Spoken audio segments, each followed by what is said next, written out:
The smoke is already above my head when I realize the door will not open. I pull the handle again. Nothing. Behind me, someone is coughing. A child is crying somewhere in the hallway. The fire alarm is screaming so loudly I can feel it in my teeth. My hand is shaking against the metal handle. I pull again. Open. My voice sounds strange to me. Too thin. Too small for the size of what is happening. The chapel is filling with smoke. I can barely see the wooden cross at the front anymore. Just a dark shape through the haze. Just an outline where something solid used to be. 9 days earlier, I had stood outside this same school asking for that cross to be removed. Now I am trapped underneath it, and I need to tell you what happened next. Because if I only tell you that I heard Jesus that day, you will miss the part that still makes my hands shake when I think about it. So stay with me. I need you to hear exactly what happened. All of it, from the beginning. Because this story does not make sense if you only hear the end. I turn away from the door and cover my mouth with my sleeve. The smoke burns my throat. Someone shouts from the hallway, "Is anyone in there?" I try to answer. My chest tightens. Yes. Then the lights go out and the chapel becomes completely dark. My name is Amir Hassan. I am 38 years old and I live in Melbourne, Australia. I work with young people. I have done that for most of my adult life. I know how to walk into a room full of teenagers who do not want to be there and find the one kid in the back corner who is about to make a decision that will cost him everything. I know how to talk to that kid. I know how to sit with him and not say the wrong thing. I am good at that now. I was not always good at it. The version of me that stood outside that school 9 days before the fire was a different man. Same face, same voice, same hands. But something behind the eyes was different, something harder, something that liked the feeling of being right more than the feeling of being kind. I grew up in Melbourne, the son of parents who had come from Pakistan before I was born. We were Muslim. That was not a background detail in our house. It was the thing the whole house was built on. I believed it fully. I did not question it. I did not need to. It answered everything I needed answered, and anything it did not answer, I did not ask about. When I was a teenager, I started caring about my community in a way that went beyond the walls of our mosque. I cared about Muslim kids who were being looked at sideways at school. I cared about the ones who were told their religion was backward or dangerous or something to be ashamed of. I felt that anger on their behalf, and I turned it into something I called advocacy. That word made it sound clean. It was not always clean. By the time I was in my 30s, I had become someone people called when something needed organizing. A rally, a petition, a campaign. I knew how to build momentum. I knew how to get people into a street and keep them there. I knew how to make noise in a way that got noticed. And 9 days before the fire, I used all of that to go after a cross above a school door. It was cold that morning, not freezing. Just cold enough that my fingers hurt around the cardboard sign I was holding. I remember looking down at my hands and thinking I should have worn gloves, then thinking I did not want to wear gloves because I wanted to be able to feel the sign in my hands. I wanted that physical connection to what we were doing. The school gates were 10 meters in front of us. Behind those gates were children arriving for class. Small kids, some of them dragging bags that were almost as big as they were. Parents walking with them. Teachers standing near the entrance, watching us with neutral faces. And above the main doorway was a large wooden cross. That cross was the reason we were there. I looked at it and felt my jaw tighten. It was not a small cross. It was set high on the wall above the main entrance, and it was the first thing you saw when you looked at the building. Dark wood, simple shape, just hanging there like it owned the space. I believed I was doing the right thing. I want to say that clearly because it matters. I was not standing there performing conviction. I felt it. I genuinely believed that having a religious symbol above a school door was a problem, and that nobody else was going to say so unless we did. I had spent weeks helping organize the protest. We had signs, we had speakers, we had people taking photos and posting them. We had a group of about 20 people who showed up every morning. And every morning, before anything else, we prayed together outside the school, not quietly. We wanted people to hear us. The prayer was loud, it was pointed, It was the kind of prayer that is also a statement. We were making sure everyone inside those gates understood who we were and what we believed. I remember one morning, standing in that circle, with my eyes open while everyone else closed theirs. I was watching the teachers near the entrance, watching their faces, watching for reaction. That was the kind of man I was. Even in prayer I was watching. After we finished, one of the men beside me stepped forward and shouted toward the gates, "Remove the cross." The group picked it up immediately. "Remove the cross." I joined in. My voice was strong. I could hear it cutting through the cold air. I felt proud of that. I liked standing in front. I liked knowing people were looking.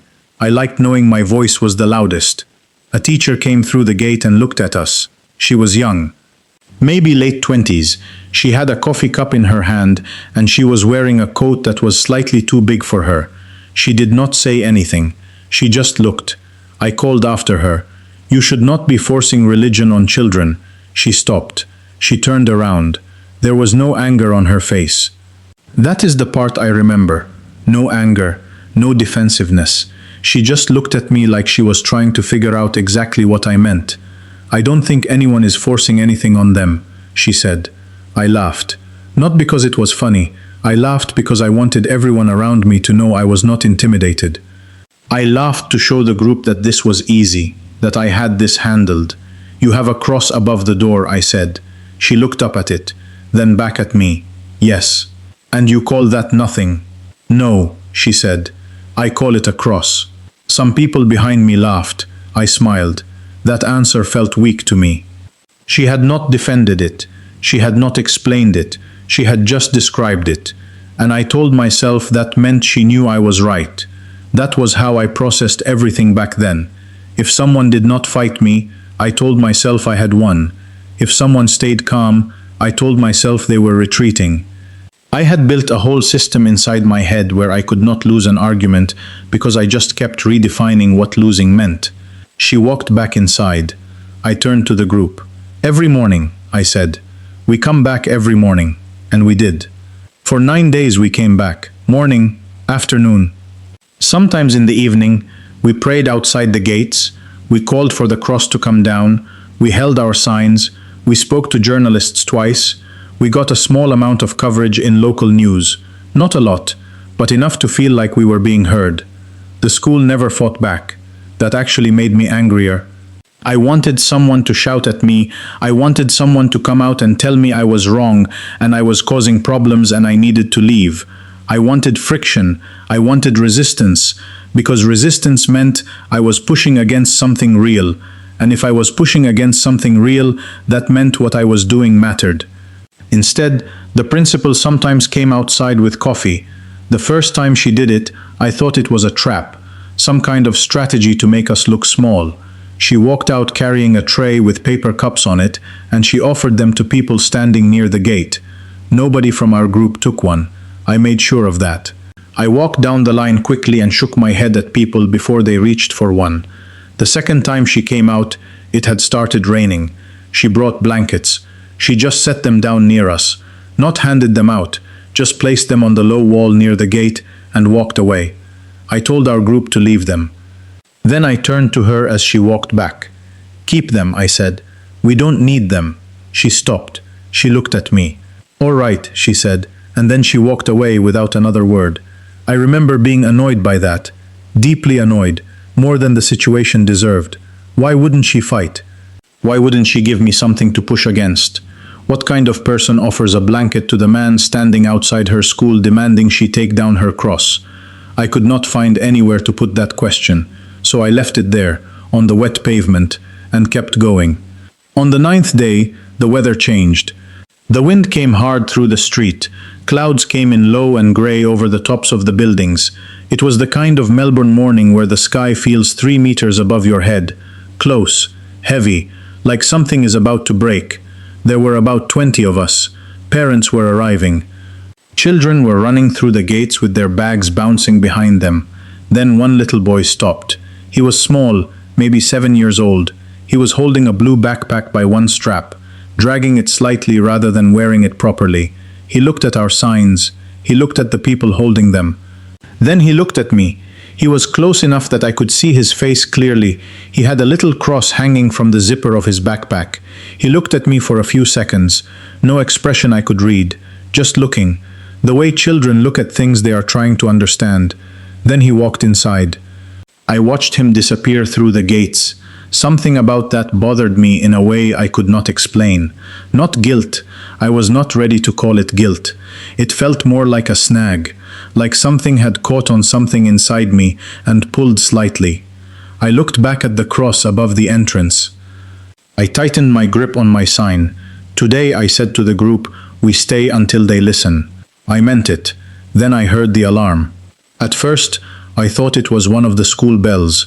Then smoke came from one of the side buildings, a gray-white column of it, rising fast, bending sideways in the wind. People started running. A teacher shouted for everyone to move away from the entrance. Parents grabbed their children. Someone screamed that there was a fire. A woman near me grabbed her little girl and started running back up the street, and the little girl's shoe came half off her foot, but they kept going. Everything changed in about 10 seconds. The protest disappeared. Not gradually, immediately, like it had never existed. Signs fell onto the pavement. The sign I had been holding went down. I do not remember putting it down. I just remember looking at the ground and seeing cardboard and then realizing I was already moving. Nobody cared about the cross anymore. They cared about getting the children out. I saw the principal running toward the school building. She was running hard. No coat, no tray of coffee cups, just running. I ran too. I do not even remember deciding to. I just moved. Teachers were bringing children through the gates. Long lines of kids, some of them crying, some of them completely silent with wide eyes. The wind pushed smoke across the road. It stung my eyes. Someone shouted that one group of children had been moved into the chapel because their corridor was blocked. Then another voice yelled that the back corridor was blocked too. I followed the sound. I went through the doors. Smoke was already inside. Not thick yet, but enough to make the air taste wrong, like something metal and something burnt and something that does not belong inside a building with children in it. The hallway was full of movement, teachers directing kids. Someone on a radio. A woman crouched on the floor helping a little boy with his shoes. A teacher grabbed my arm as I moved deeper into the building. Don't go in there. There are children inside. We're getting them out. I could hear crying, coming from farther inside, a high, thin sound. I pulled my arm free. I went farther in. The smoke got thicker. I found 3 children and a teacher near the chapel door. The teacher had her back against the wall, and the 3 kids pulled in close to her. Her voice was low and steady. Stay together. Stay close to me. Eyes down. She was trying to keep them calm. She was doing a good job. But I could see in her face that she was scared. One little girl was crying, full tears running down her face, hands pressed together in front of her chest. I picked her up. She wrapped her arms around my neck immediately. Come on, I said. We're going. She held on tight. We moved toward the exit. The teacher behind me with the other 2 children, hands on their shoulders, moving them forward. Then something crashed behind us. Something heavy. Something structural. The sound of it came through the walls and the floor at the same time. The hallway ahead filled with smoke. The teacher shouted, "Back! Back!" We turned. The main corridor was completely blocked. I could not see more than 2 meters in front of me. The smoke was not the light gray from before. It was darker now, faster. The chapel was the only open room. We ran inside. The teacher moved the children toward the far wall, away from the door, down low where the air was slightly clearer. I turned around. The door swung shut behind me. I grabbed the handle. It would not move. I pulled. Nothing. I pulled harder. Nothing. I put both hands on it and pulled with everything I had. The door did not move. That was when I understood. We were not going to be able to walk out the way we came in. We were trapped in a room filling with smoke, with 3 children and a teacher, and the only way out was a door that would not open. My body understood what that meant before my mind finished saying it. The alarm suddenly stopped. Not faded, not died down slowly. Stopped. One moment it was screaming. The next moment there was silence so complete I could hear the little girl's breathing against my neck. Then I heard my own breathing, and beneath both of them, something else. Something that did not belong to the fire or the smoke or the room. I stopped pulling the door. My hand stayed on the handle. The smoke was still there. The children were still there. The teacher was still moving them toward the far windows, speaking quietly. Everything physical was exactly as it had been. But something in that room had changed. Not outside me, not around me, in me. My chest went still. Not the way your chest goes still when you are holding your breath. The way it goes still when something stops inside you, when some noise you have been carrying without knowing it suddenly goes quiet. Then I felt warmth on my face. Not heat from the fire. Warmth. The way warmth feels when someone stands close to you. That specific warmth that belongs to a body that is near yours. I looked around. Nobody was there. I looked toward the teacher. She had the kids down low, near the wall. She was not looking at me. I looked toward the windows. Smoke pressed against the glass from outside. I looked toward the front of the chapel. The cross. I could barely see it through the haze. Just the dark shape of it. Just the outline. But I knew exactly where it was. My heart was beating hard. Then I heard him. Not through the alarm. Not through the door. Not from any direction a sound normally comes from. Inside me, but not from me. Calm. Completely calm. You came here to take my cross away. I brought you under it. I stopped breathing. That is the only way I know to describe what my body did. It just stopped. Not because I was afraid. Because those words landed in me the way something lands when it is exactly right, when it fits into a shape you did not know was there. I had expected judgment. If I had thought for 1 second that God was about to speak to me in that room, I would have expected punishment. I would have expected weight. I would have expected the full force of 9 days of protest and a lifetime of certainty being brought back and pressed against my chest. Instead, what I felt was being known, not accused. Known. There is a difference. Accusation points at you. Being known looks through you, past the arguments, past the signs, past the voice I was so proud of in the mornings outside those gates. It looked through all of it and saw what was underneath. All of it was just standing there in front of me. The 9 days, the signs, the shouting, the way I had laughed at that teacher when she said I call it a cross. The way I had made the group leave the blankets on the wall in the rain, the little boy with the small cross on his backpack, all of it. Then another sentence came, quieter than the first, slower. Look at me, Amir. My knees went. That is the only way to say it. They just gave way. I did not choose to kneel. I did not decide to lower myself in that moment. My knees went, and I was on the floor of the chapel with my hands flat against the cold tiles, and I was crying. Not loud, not dramatic. I just could not stop. My throat tightened. My face went hot. And the tears just came the way water comes when you tip something over. No warning, no build-up, just suddenly there. I looked up toward where the cross was. I could barely see it. The smoke had thickened again, and the chapel was dim, and everything at the front of the room was just shape and shadow. But I knew where it was, and I looked at it. I thought one thing. I don't want to die. That was my first thought. Raw and honest and nothing complicated about it. I do not want to die in this room. Then something shifted, and the thought that came after it was different. I don't want to live the same way either. I did not plan that thought. I did not build to it. It just arrived, sitting right behind the first one like it had been waiting. I did not see a figure standing in front of me. I did not see light. I did not see heaven open up above me with the smoke curling away from it. I just heard him. And somehow that was more than enough. The teacher called my name. Amir. I looked up. She was pointing at the side window. The smoke around the window had begun moving differently, pulling away from the glass, like something outside was drawing it back. The door at the side of the chapel was open.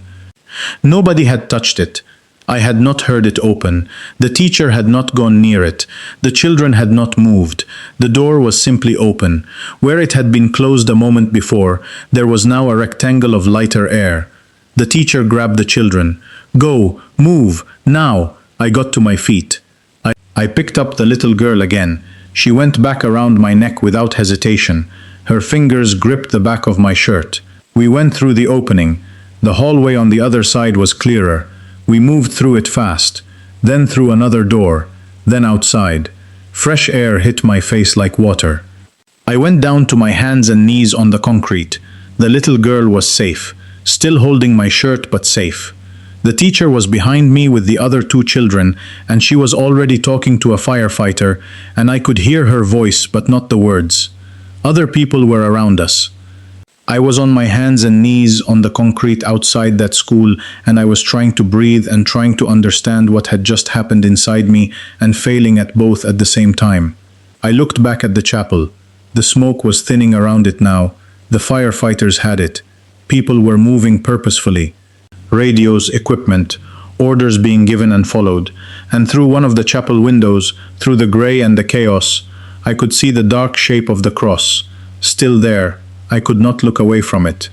That night, I did not go home and tell anyone what I had heard. I sat in my car outside the school. The engine was off. The street was quieter now. Emergency vehicles had pulled back from the immediate area. A few people stood around in small groups. The lights from the building had that flat quality lights get at the end of something terrible. The windows of my car fogged up from my breathing. My clothes smelled like smoke. I looked at my hands on the steering wheel. The skin around my fingers was black with soot. My knuckles were pale where I had gripped things too hard. For the first time in 9 days, I did not have a sign in my hands. I sat there for a long time, not thinking in any organized way, not praying, not planning, just sitting there with the smells and the silence and the foggy windows and my blackened hands. Eventually I drove home. I showered. I lay down. I slept for maybe 2 hours. The next morning I went back to the school, not with the protesters, alone.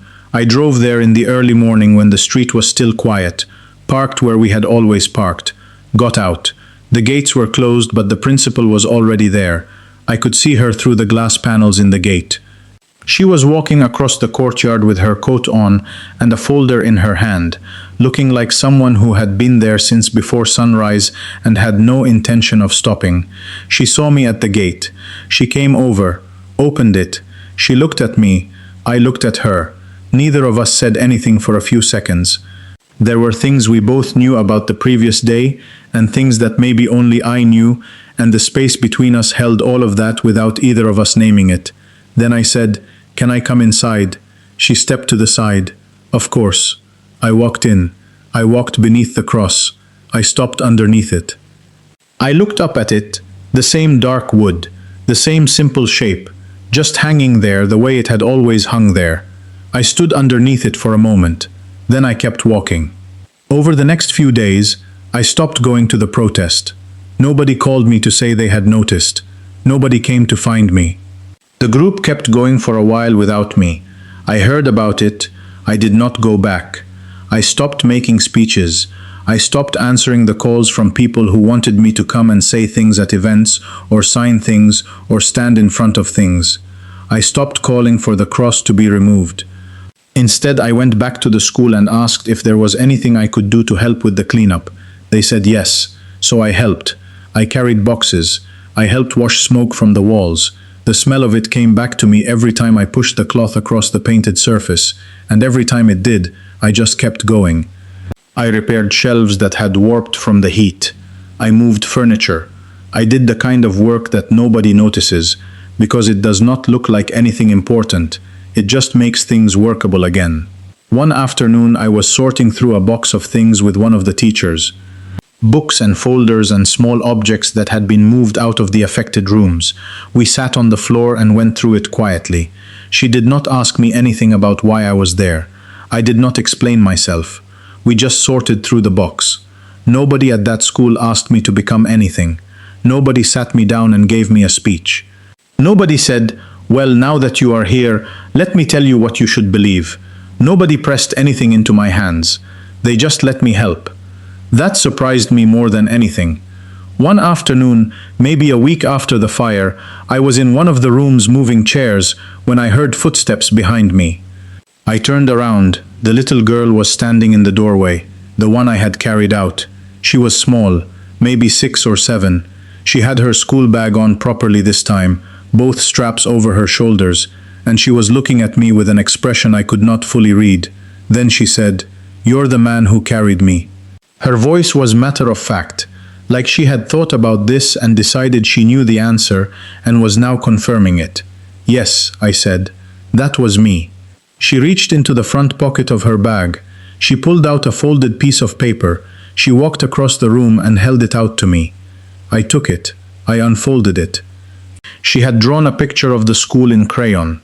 The building, the gate, the cross above the entrance, drawn carefully, the vertical line and the horizontal line crossing in the right place. And underneath the cross, she had drawn a group of people holding hands. The figures were small and simple. Stick arms, round heads, but they were holding hands, all of them, in a line underneath the cross. I looked at it for a while, then I looked at her. She looked back at me, then she turned and walked out of the room. I kept that drawing. I still have it. Weeks passed. I was not sure what I was doing with what had happened in the chapel. I did not have language for it. I had not told anyone about it. It sat inside me like something warm that I kept checking on, making sure it was still there. Then I started reading the words of Jesus. I went slowly, one page at a time. Sometimes one paragraph at a time. Sometimes I read the same few sentences 4 or 5 times before I moved on. I argued with some of it. There were things he said that I pushed back against, things that made me uncomfortable, things that landed wrong against what I had always believed. I kept reading. There were things that made me stop and sit still for a long time. There were things that made me cry. I kept reading. One evening I was sitting at my kitchen table. It was late. The house was quiet. I had the book open in front of me, but I was not looking at it anymore. I just sat there, and then I said something out loud that I had never said before in my life. "Jesus, if that was really you, I'm here." That was it. No long prayer, no formal words, just that. Nothing dramatic happened. No voice came back to me. No light, no warmth on my face like in the chapel. Just silence. But something about the silence was different from every other silence I had sat in. It was not empty. It did not feel like the absence of something. It felt like the presence of something that did not need to say anything else. I stayed there for a while. And for the first time I could remember, silence did not scare me. Eventually, over the weeks that followed, I made a decision. I chose to follow him, not because someone argued me into it. Nobody won a debate with me. Nobody wore me down. Nobody presented me with a set of facts I could not answer. And not because I was angry at where I had come from. I was not. My community, my family, the faith I had grown up with. I did not leave those things in anger. I simply could not walk away from what had happened in that chapel. I had heard something, and the thing I had heard knew my name. That was enough. Today I still live in Melbourne. Same city, same streets, same kind of cold mornings that hurt your fingers if you don't wear gloves. I still work with young people, still show up to the places where the kids are that nobody else wants to deal with. Still sit with the one in the back corner who is about to make a decision that will cost him everything. Still get it wrong sometimes. I still have difficult days. I still get angry. Not the way I used to. Not that cold, organized anger that I used to carry around with me like a tool. But I still get angry. I still have questions. I still sit with things I do not have answers to. Following Jesus did not turn me into a perfect man. I never expected it to, and I would not trust anyone who told me it would. There are things from my past that I wish I could undo. The 9 days, the signs, the way I laughed at that teacher, the way I refused the blanket in the rain, the way I made myself the loudest voice in a street every morning and called it righteousness. I cannot undo those things, so I try to do something different now. When I hurt someone, I go back. I say sorry. Not because it fixes what I did. It usually doesn't. But because pretending it did not happen is a lie, and I am done building myself on lies. When I am wrong, I try to admit it before my pride gets there first. Pride gets there fast. I am still working on being faster, and sometimes I still drive past that school. The cross is still above the entrance. Same dark wood. Same simple shape, still just hanging there the way it has always hung there. I have stood underneath it many times since that day. The strange thing is that I no longer feel like I need to explain it. I used to walk past a cross and feel my jaw tighten. I used to feel like its presence was a problem I needed to solve. I used to need it to not be there. Now I drive past it and I just see it. Recently, I went inside to help one of the teachers move some boxes, the same kind of work I started doing after the fire. Nothing complicated, just lifting things and putting them where they needed to go. The school was quiet. Children were in class. As I walked down the hallway, I could hear pencils moving across paper through one of the open doors. A small bell rang somewhere down the corridor. I stopped. Just for a second, I remembered the smoke, the way the alarm had sounded, the way the silence had arrived when it stopped. Then I heard children laughing from somewhere in the building, and I kept walking. That little girl's drawing is still on my desk. The paper is bent now. The corners are worn. She drew it with the kind of crayons that bleed a little at the edges of each line, so every color has a slight blur to it. The colors have faded, but the cross she drew is still there above the door, and underneath it, the people are still holding hands. I keep it beside my keys. Every morning before I leave the house, I see it. Just for a second. Just a child's drawing on bent paper with faded crayon. But it is the first thing I look at every day. I used to look at a cross and think about what I wanted taken down. Now I look at that drawing, and I remember the day I was carried out from underneath the thing I had spent 9 days trying to remove. I still have questions. I am still learning what it means to follow him. There are days I hold it easily and days I hold it badly, but I am still here, and so is the cross. If there is something you are carrying right now, I want to ask you to put it in the comments. Not because it is easy to do that. I know it is not, but I have sat in enough rooms with enough people to know that most of us are carrying something that is heavier than it looks from the outside. Anger about something that was done to us. Fear that has been around so long it feels like part of the furniture. A burden we have been holding for so long we have forgotten what our hands feel like without it. If that is you, write it down. You do not have to explain it fully. You do not have to have it in the right words. Just write it. Because sometimes the first step is just letting someone know you are carrying it, and we will carry it with you for a while.